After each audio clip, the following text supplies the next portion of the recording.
big wave. And thank you, Michael, for all you've done for the industry. You too. Thanks a lot, Gordo. Isn't this the very best hobby where you're able to meet those that develop products that we remember back then and even current ones today? To our amateur television network viewers, you're tuned in to Quartzfest 2023.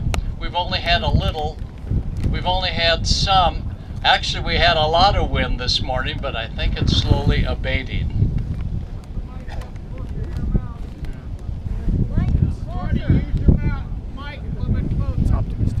Oh, okay. I'm sorry about that. Yeah, so this was my own version. It's not my sock, but I do think it's not open. Well, it all started with W5LFL in the space shuttle, and the W5LFL was one of the first stations I talked to, and he was one of the first stations ever to be able to get a message back to hams waiting for him. And unfortunately, I was not the first. I was like number 5. Those up in Alaska beat me out because he was coming up over Alaska. But that ushered in the space station program. Well, I'm very happy today to say that Rosalie White of the American Radio Relay League, she's a past member of the ARRL, she heads up now ARISS, Amateur Radio, aboard the International Space Station. And there's 2 VHF, UHF Kenwood radios. One is on standby up in the Russian module. It was doing slow scan television, and they're now upgrading the whole system, and it'll be back on in probably another 6 to 8 months. Our version of the 710 is set for several different frequencies. How many have actually been able to tune in to the International Space Station and hear something? Right. Sometimes they're working the schools, and they come out on 145/800. Their packet is on almost all the time on 145.825. And these are both FM modes, so with a small little handheld, you'll be able to hear them. It's not often that they come up on the air on 145/800 and say, "Hello, Quartzfest, anybody down there?" But we did have that happen about 8 years ago. And it was a brief conversation because, after all, the International Space Station, and I'll get the figures here, is up about 500 miles, traveling at thousands of miles per hour. And they don't have long to talk before they come in view and then go out of view. The plan was to put the Kenwood D710 into the crossband repeater mode, and we didn't know if it was going to work. Let me tell you, it worked great. If ever you want to do a pile-up, this is even more exciting than the 20-meter band. We're going to have a passover today, a flyover today of the International Space Station. They'll be waving because they're going to be almost overhead. Now, we're not going to be able to see them. You only see them at twilight and early morning or twilight evening, but we're going to be able to hear them as long as the contact this morning with school children on the East Coast, they be sure and put the radio back into the crossband mode. Usually they do, but usually sometimes they don't. So at 2 minutes to 3 o'clock, we may or may not hear them. So for those of you with a UHF capable handheld, right now go ahead and put your handheld on 437.800, 437.800. If your handheld has either narrow or wide, not a problem, because you're going to hear their signal if indeed they put the transponder back up. And we'll talk about accessing the space station, but I wanted to first show you what the school children get as a push to become a ham radio operator. Schools will work with Rosalie White and the Amateur Radio International Space Station to become one of the schools that will link up with the space station. Sometimes the only allocated time is where they do a telenet, and an alternate station, sometimes halfway around the world, bridges them up and passes the traffic back. That's good, but nothing is more exciting than what we did here about 4 years ago, right here at Quartzfest with Neil, W6FOG, heading that up. We had a live antennas, and we made contact with the space station.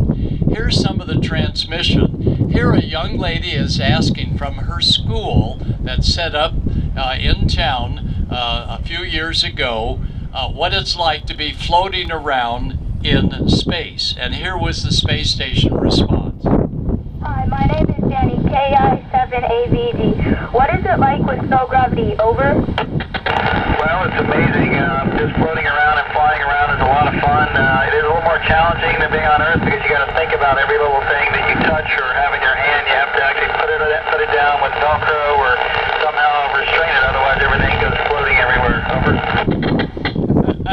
Yeah, anything you pick up, you got to put it back down, but you got to do it with Velcro. There you go.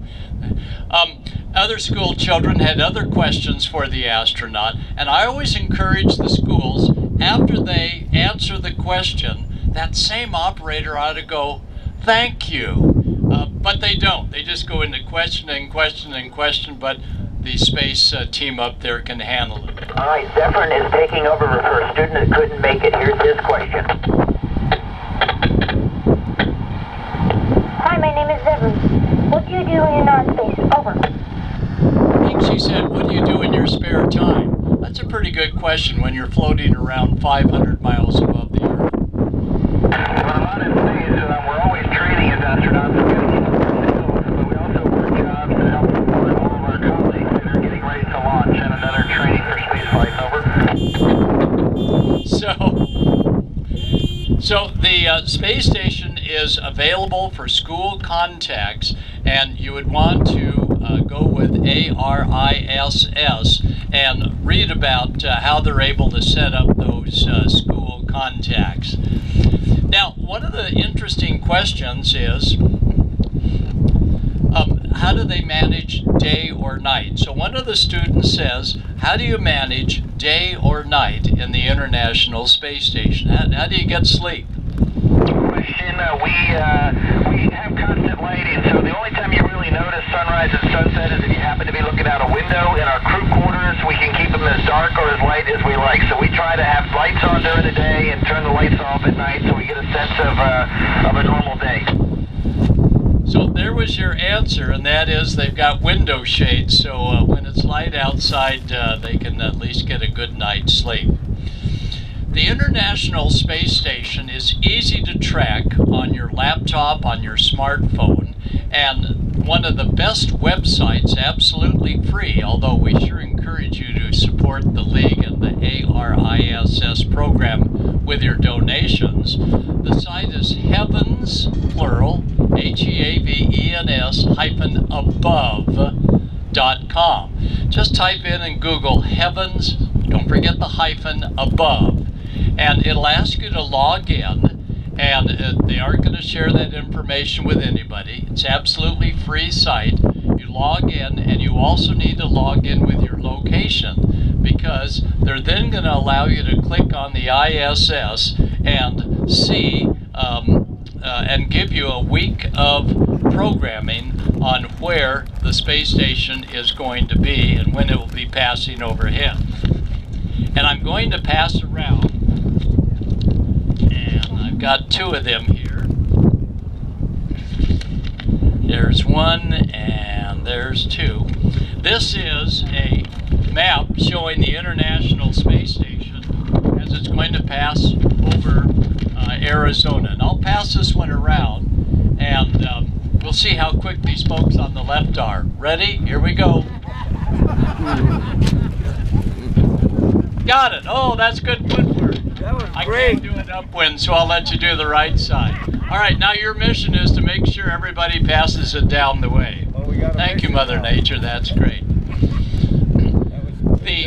crossband repeater came up just about a year ago, and there was great concern as to whether or not the hams could deal with what they absolutely anticipated.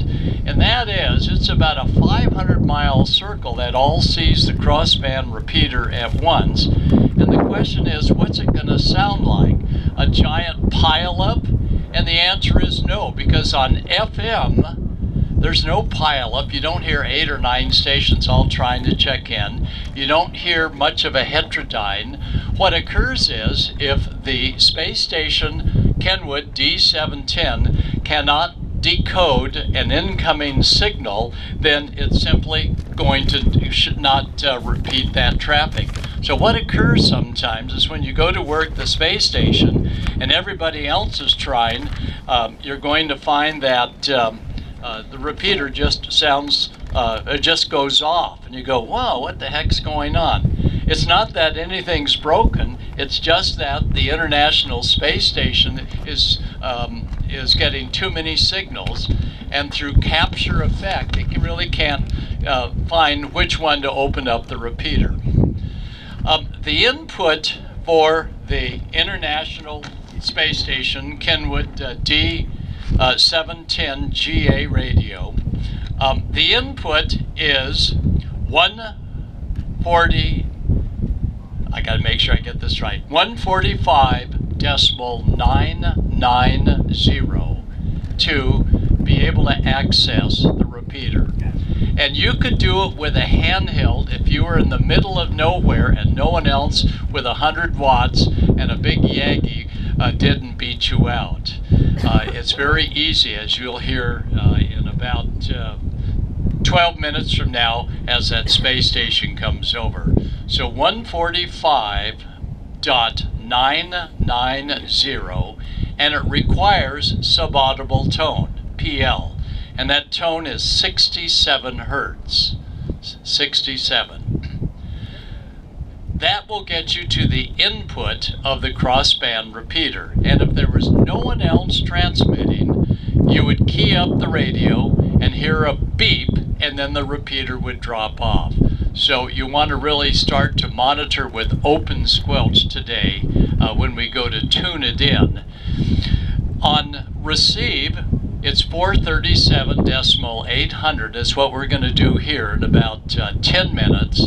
But the 437.800 really needs to be a little higher, your radio, as that space station is coming toward you. It's going to be coming this direction because of Doppler shift. And those of you that have a handheld, double check that your tuning rate is in 5 kilohertz. Usually it's at a menu called step, so go into the menu on your handheld and set it to 5 kilohertz.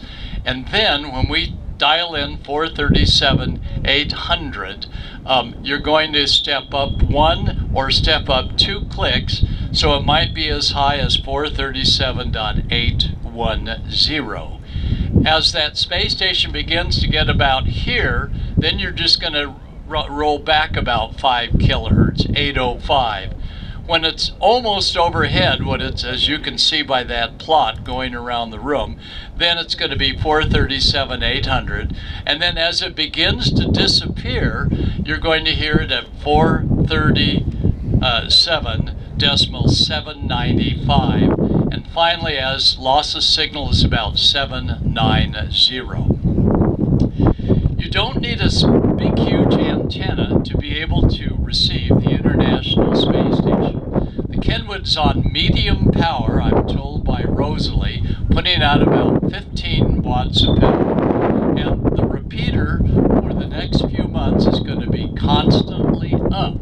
It's not that they turn it on one day and turn it off another.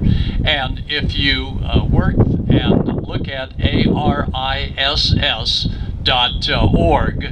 you'll see that they actually publish when the repeater will be down. And they turn the repeater off when there are space personnel outside the unit doing what whatever one does in the middle of space outside the space station.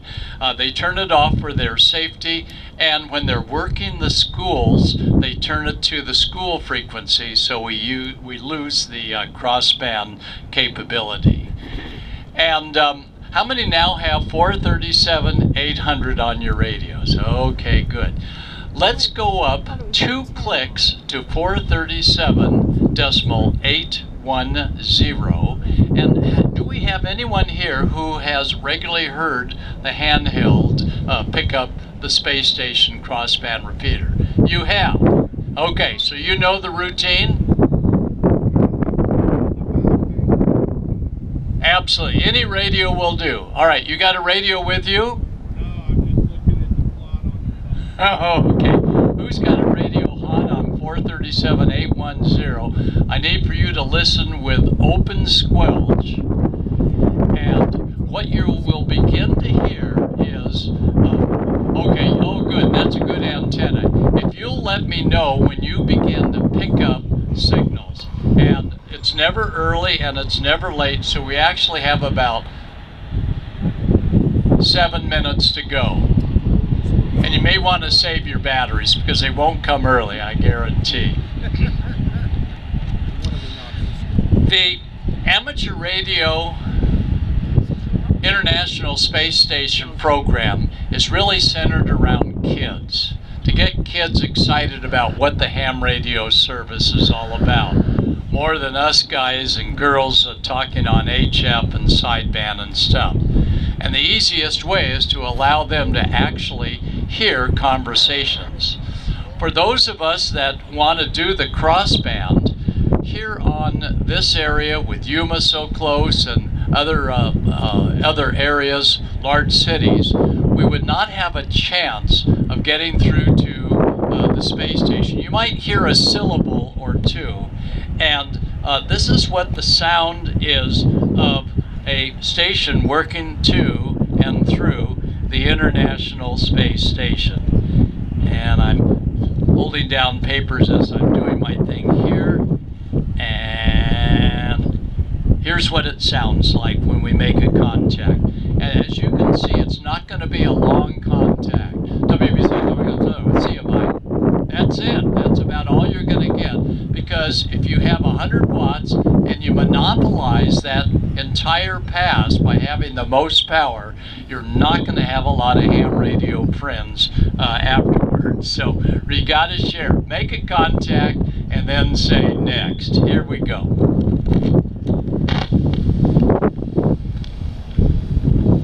Oh, WV6M.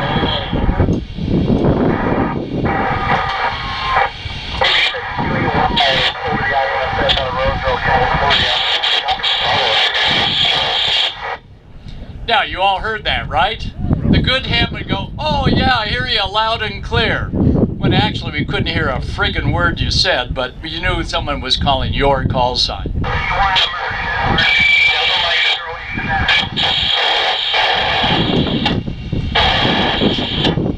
Now you hear the ker-chunk.